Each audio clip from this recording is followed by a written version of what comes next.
Yo, what's going on, y'all? It's your boy So, and welcome back to the channel. If you're new here, you know what to do. Go ahead and hit that subscribe button. And if you're already subscribed, go ahead and hit that like button on this video and drop a comment and show some love for my next guest, the man from Peru representing Miami, Mr. Luis Baboon Palomino. I should have said 5 times champ, but we'll get into that later. How are you, Luis? Good, brother. How you doing, man? Thank you for having me. No, man. Thank you for joining us on this program, man. I know you're a busy man, and I appreciate you making the time. Real quick, let the people know where they can find you on social media and all your sponsors. At Luis Baboon. That's mostly what I use is Instagram, Luis Baboon. Baboon is like the monkey, Baboon. A lot of my Latinos spell it with I don't know how to get it like that, but Baboon with an N, like the monkey. Got it. We'll make sure to put the tag on there. Sure. And as far as sponsors, man, it's just the main ones that that are always on the shorts, which are like my highest paying ones. Florida Yachts International, Top Gun, Cigarette Racing. This time around, we got North Miami Audi. The best new car. You know what I mean? So big shout out to North Miami Audi. We got Divino Ceviches by Divino, and Ataco by Divino. It's all 3 different restaurants owned by the same 4 Encalada brothers. Also 1-800-INJURED, any car accidents, any type of car accident, any type of accident, period. 1-800-INJURED is the one to call. Monell Marine and Hollywood Gold and Diamond. Keep the jewelry fresh. You know what I mean? That's right. Yes, sir. That's right, man. And I know that all those sponsors are really proud to have you, man, because not only are you a very decorated fighter, right, in the ring, whether it's boxing, MMA, bare knuckle, but you're also a true advocate of community and representing Florida and the Latino community. I know you have that strong Peruvian blood in you, man. What is it that brings that warrior out of you? And tell us about the love that you have for fighting in general and the love that you have for Miami. Man, Miami's my home. You know what I mean? I got to Miami when I turned 13, going on 14 years old. I was about almost turning 14 years old. When I first came to the States from Peru, I was 10 years old, and I started out boxing in California, but I only lived in Cali for 3 years. I only boxed for 3 years. Got it. Miami was where I really grew up, even though it wasn't the easiest time to grow up, over here. For sure.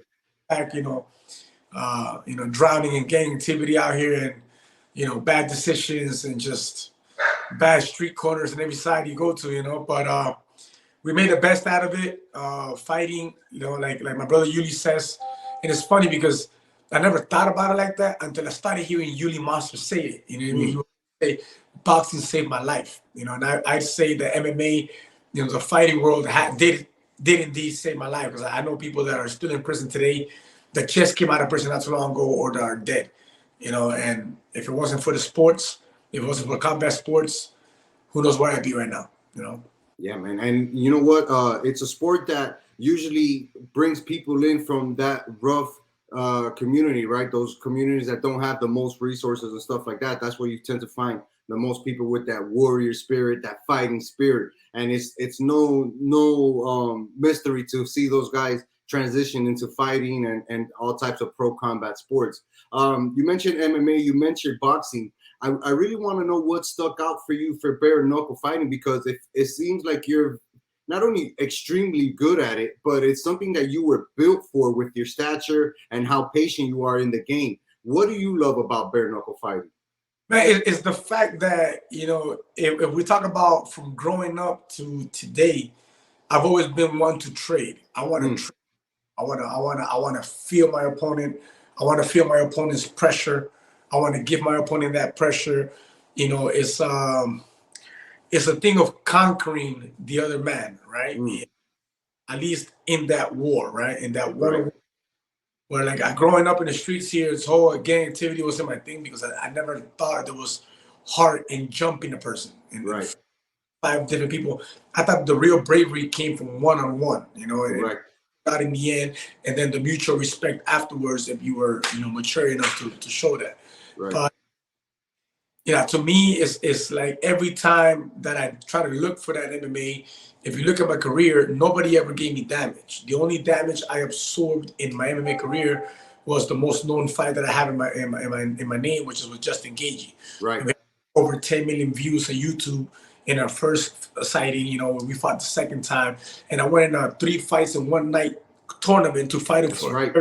For the belt. Yeah, I remember that, man. That's when they were doing those eliminator tournaments, right? Yes, sir. I went for that one-on-one, you know, let's go to war and see who's the best is, who has the most heart, who's more strategic.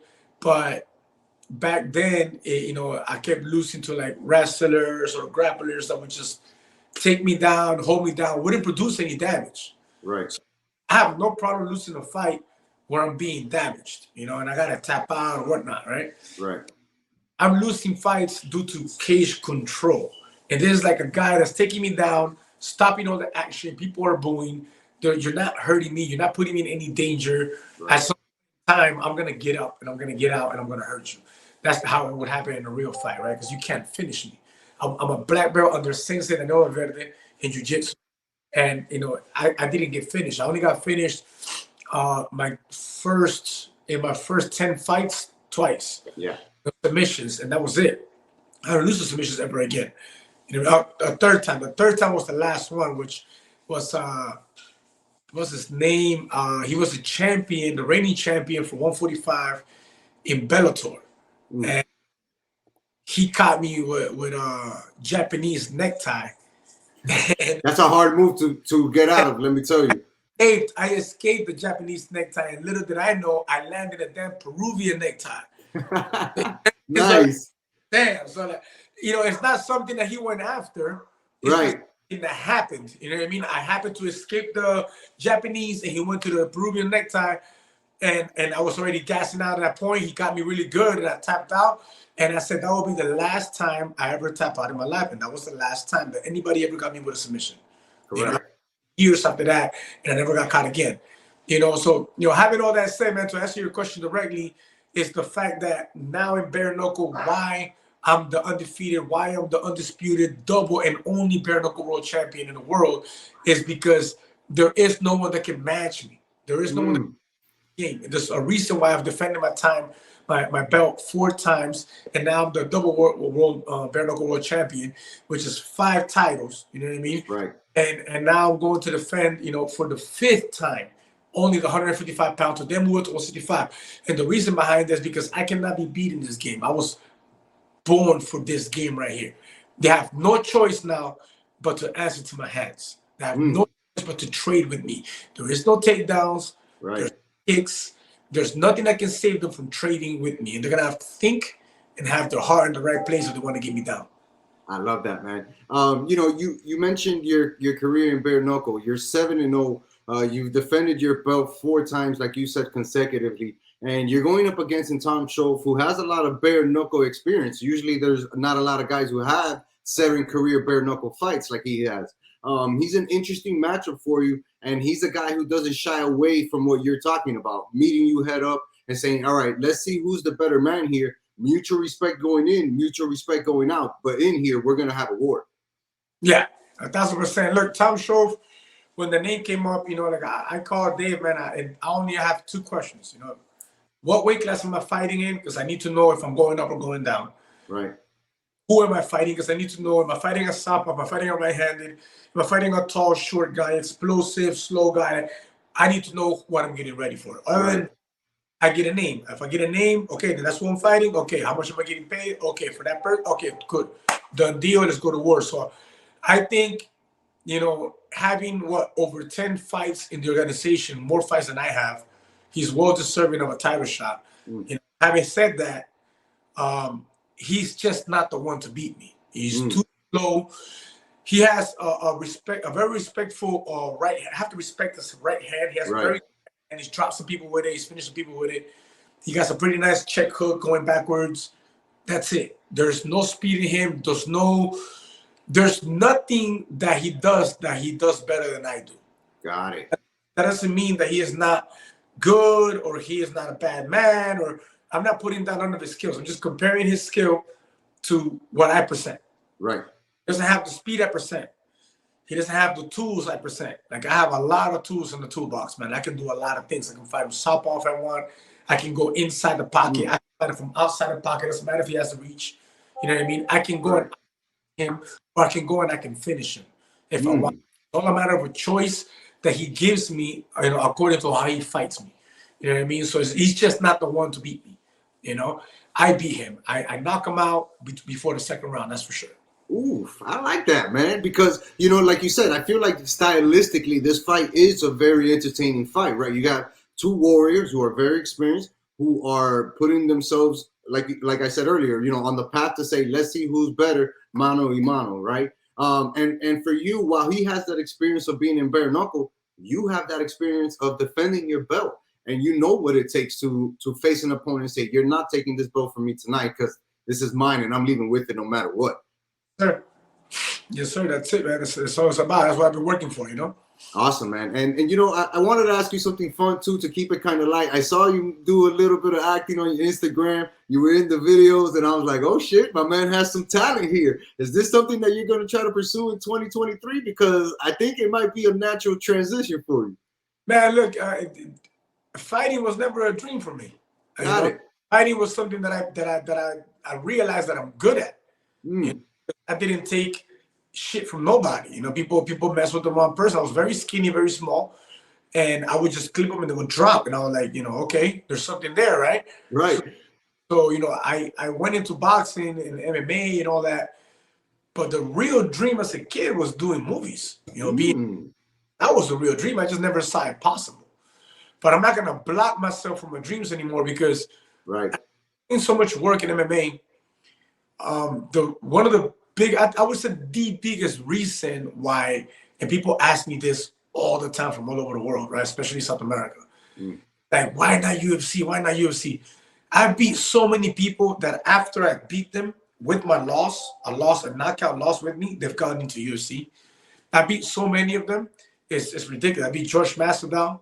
You know what I mean? Like I beat a lot of big names out there, Right. And I never got the opportunity. I think it's because me as an immigrant, 31 years illegal in the country, you know what I mean? Yeah.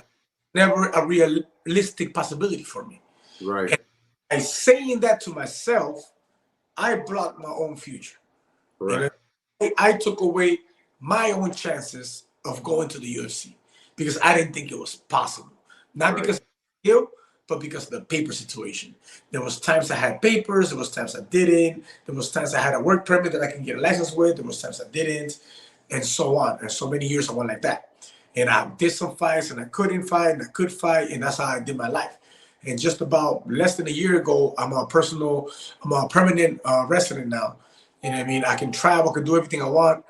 And like I said, now it's like I know better than to put a block in my future. So to answer your question, movies is a dream since I was a kid. I would love that. Something that I can do to go towards that dream, I'm gonna start doing it, and I started doing it without even noticing. You know what I mean? Awesome. Like I got called in as an extra when my boy Level Martinez used to fight too, and we were prisoners. That's how it started. Next thing you know, the guy behind the camera is like, man, aren't you Palomino? Blah, blah. You should be doing fight scenes. And he's like, man, now like, this is my first day here doing this. This is years ago, years back. Wow. He gives me the phone number to a guy named Juan, right? From JCB Productions. Nice. Juan is a stunt coordinator. And, Juan told me, I sent Juan nothing but fighting pictures, fighting videos. So like, I don't have no. Right. Or nothing like that. And he didn't ask me for a week. A week later, he answers me, and we used to train MMA masters in downtown Miami. Right. And he answers me, he's recording a bar fight for a novela in downtown Miami. So he's like, hey, I have this film, we need this guy, blah, blah. You want to come in? And I'm like, hell yeah, we're on the phone. Yeah. You know what I mean? So I went over there and we started working. We started working together. And awesome. He's called me to several novelas. I've done a few soap operas. He even called me for a TV show. I even forgot the name of the TV show, which was actually cool because for only 2 days of work, I got paid like nearly 10K. Wow. That's pretty damn good for somebody that's never done it before. You know what I mean? So I went from extra to stunts, which pays like 4 times more than extra, to actual lines, you know what I mean, which pays a lot more. And I had focused on the career that I started, the bare knuckle, and I had kind of like put it behind the scenes. But then the Faruko videos came in, Chillax, had like 100 million views in the first That's week. right. You know what I mean? Blew up on YouTube, man. Here with Faruko Natulago. Juan started calling me again. We start working, and now I meet G-Rod. And G-Rod, which is the dude that you're talking about, right? Video, the promo video we did for the fight, where I'm knocking him out, right? Yeah. G-Rod is what you call a working actor. The dude has been on everything. Like if you look at, he's been on all these TV shows, Blacklist, you name it, man. He's been like on a lot. He's been on a lot of movies, like Hollywood movies. You know what I mean? And he got fans here and there. So he was like, "Hey man," and I told him what I'm telling you now. He was like, "Nah, boy, let's got to do some reels. Let's do a promo for the fight," because we had just done a prison scene, you know, and we seen each other after a long time. He's like, "Let's do this." So he's the one that put the whole thing together. We did it in about 2 hours. It was quick because I'm very natural for it, right? And he set up the whole thing, brought his camera guy, brought a girl to act as my girlfriend. You know, it was cool to sell. It's just fun, man. It's really fun. And then right after that, I did for 1-800-INJURED for my sponsor. We had this idea with my wife, and we did this little commercial, you know, car accident, realistically, a little more raw than your commercials. But it's true, though. You know, people absolutely. You got to keep it authentic, man.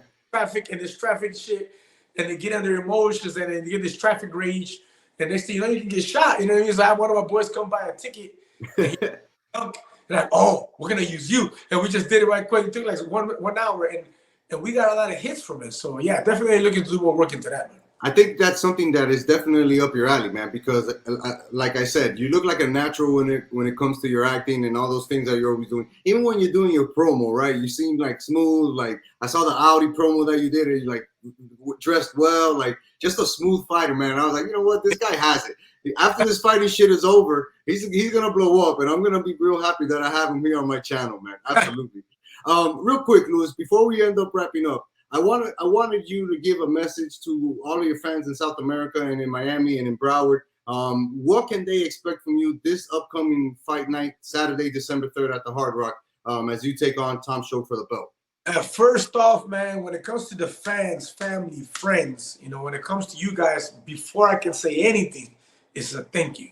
You know, it's a gratitude, because it's because of the love that you show me that it gives me this energy, this fuel to perform for you and to be able to live the way that I live and be able to work doing something I love, you know. So it's thanks to the fans that we get here. And I really appreciate the fans that reach out to me and buy the tickets personally from me. So to that, we have the Team Palomino shirts that we're selling at $30 each. But for the fans, they get a $5 discount because they bought tickets from me. When you buy tickets from your local fighter, you help your local fighter, not by money in their hands. The money goes to the show. You help them by showing the show, the organization, the promotion, that you are putting asses on seats. Yes, sir. That makes you more valuable to the organization. So thank you to all the fans that actually reach out to me when I sell tickets. It's not a money thing. It's not that I'm making money, but it shows the organization that they are making money because of my performance, because of the people that come and follow me. So thank you guys. And for you guys to have a surprise, which is going to be a nice and nasty, very aggressive and ugly ass knockout within the first 2 rounds. I love it, man. I love it. Hey, and you know what, Luis, you're 100% right, man. That's something that most general MMA boxing fans, combat fans, they don't know, right? That the promotion needs the support of the fighters, and the fighters need support of their fans and all the people who love that sport. So make sure you guys are buying your tickets for this upcoming BKFC 34 from your local fighter. Hit up my man Luis on Instagram if you haven't already, and get your tickets from him, as he's going to put on a performance. Luis, thank you so much for joining us, man. Thank you, brother. Thank you. Absolutely. And for everybody else, I want to thank you for joining us on Sports with So yet again. You know what to do. Hit that subscribe button, hit a like on this video, and drop a comment so you can let Luis know how much you're feeling the interview. Buy your tickets for BKFC 34 right now. And until next time, peace.